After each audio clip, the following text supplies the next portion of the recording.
Di sudut kota yang tak pernah tidur, ada kisah tentang nafsu dan kegelapan, tentang impian yang dirajut dengan benang iblis, dan tentang harga yang harus dibayar dengan darah.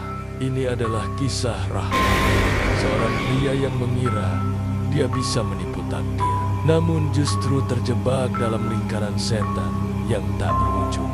Rahmat bersama istrinya Siti dan putra semata wayang mereka, Randy, telah bertahan-tahan mengabdikan hidupnya pada warung bakso sederhana. Aroma kuah kaldu dan gurihnya daging cincang adalah napas keluarganya. Namun, waktu tak selalu berpihak. Kota ini berubah, warung-warung baru bermunculan, dan pelanggan setia Rahmat mulai berpaling. Warung bakso yang dulunya ramai, kini sunyi, hanya menyisakan gemericik sendok kosong dan tatapan putus asa. Di tengah keputusasaan itu, seorang tamu tak diundang muncul. Mang Ujang, pria tua dari desa seberang, dengan sorot mata yang sulit diartikan, menawarkan sebuah jalan pintas menuju kekayaan. Sebuah janji manis yang membelenggu jiwa. Ada cara bagi mereka yang berani, bisiknya, untuk menjemput kemewahan dalam sekejap mata. Rahmat dibutakan oleh ambisi, tak berpikir panjang, secari kertas lusuh dengan alamat misterius, dan sebuah undangan ke gubuk tua di tengah hutan, tepat pada tengah malam. Datanglah sendiri. Rahmat pesan Mang Ujang. Suaranya mengering seperti daun gugur. Namun ingat, sekali kau melangkah, tak ada jalan kembali. Sekali kau masuk, kau menjadi bagian dari kami. Malam tiba, gulita pekat menyelimuti. Rahmat dengan jantung berdebar kencang menapakkan kaki di gubuk reot itu. Mang Ujang memulai ritual. Mantra-mantra kuno menggema di keheningan hutan. Tutup matamu, Rahmat. Jangan bergerak, jangan melihat. Perintahnya tegas. Namun, rasa ingin tahu Rahmat lebih kuat dari rasa takutnya. Matanya mengintip, dan dalam sekelebat pandang, dia melihatnya.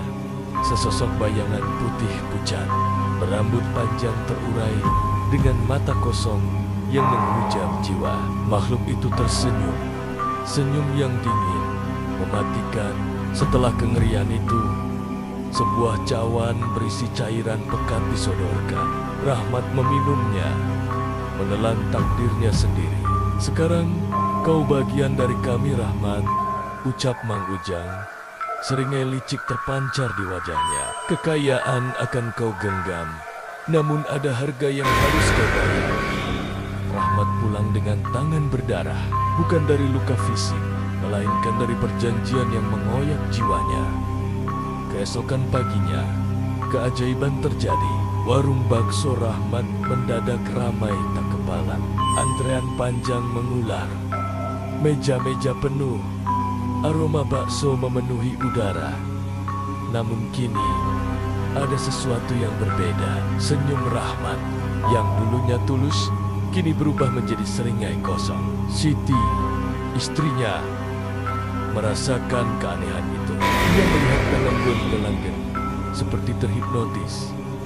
Mata mereka sayu, seolah ditarik oleh kekuatan tak kasat mata. Lalu, ia menemukan sehelai rambut di bakso suaminya. Bukan rambut biasa, namun rambut yang panjang, hitam pekat, dan dingin seperti es. Seorang pelanggan mengeluh sakit perut setelah menyantap bakso Rahmat. Keesokan harinya, kabar duka datang. Pelanggan itu meninggal dunia secara misterius. Siti kini diliputi ketakutan, mulai mencurigai suaminya. Rahmat menjadi dingin, tatapannya kosong, seolah jiwanya telah direnggut. Ia sering mendengar Rahmat berbicara dalam tidur. Suara bisikan serak memohon, "Jangan keluarga saya, ambil saja yang lain, tumbal yang lebih banyak." Tak tahan dengan teror yang mencekik, Siti diam-diam menemui Pak Ustaz. Dengan wajah pucat, ia menceritakan semua keanehan. Pak Ustaz mengangguk. Sorot matanya penuh keprihatinan. Suamimu, nak, telah terjerat dalam perjanjian pesugihan. Kekayaan yang ia dapat adalah bayaran atas nyawa yang dikorbankan. Siti terpaku. Jika ini terus berlanjut, Pak Ustaz, target tumbal berikutnya adalah orang yang paling dekat dengannya. Engkau atau putra kalian. Randy mendengar ancaman itu. Siti panik. Ia harus menyelamatkan Randy. Di tengah malam, ia berusaha membawa putranya kabur. Namun, Rahmat memergokinya. Matanya merah menyala. Seringai iblis terpancar jelas. Kau mau kemana, Siti? Suaranya serak dan berat. Bukan suara Rahmat yang ia kenal. Randy adalah yang paling berharga. Dia akan menjadi tumbal yang sempurna. Dengan cekatan, Rahmat mencekik putranya sendiri. Cengkeraman tangannya kuat, kejam. Tepat di saat kritis, Pak Ustaz muncul, menggenggam air zam-zam dan daun bidara. Ia menyiramkan air suci itu ke arah Rahmat. Seketika, Rahmat menjerit kesakitan. Dan di belakangnya, sosok kuntilanak putih pucat ikut melolong, kemudian menghilang bagai asap. Rahmat tersungkur, kesadaran kembali menyeruak di matanya. Namun hanya sesaat, tubuhnya terbujur kaku, tak bernyawa. Kutukan pesugihan telah menagih harga termahal. Warung bakso itu yang pernah menjadi impian dan kini menjadi kuburan jiwa, dibiarkan kosong. Siti dan Randy dengan hati hancur akhirnya pindah keluar kota, meninggalkan semua kenangan pahit itu di belakang. Kisah Rahmat menjadi peringatan bahwa ada harga yang tak bisa dibayar oleh kekayaan dunia, yaitu jiwa dan nyawa.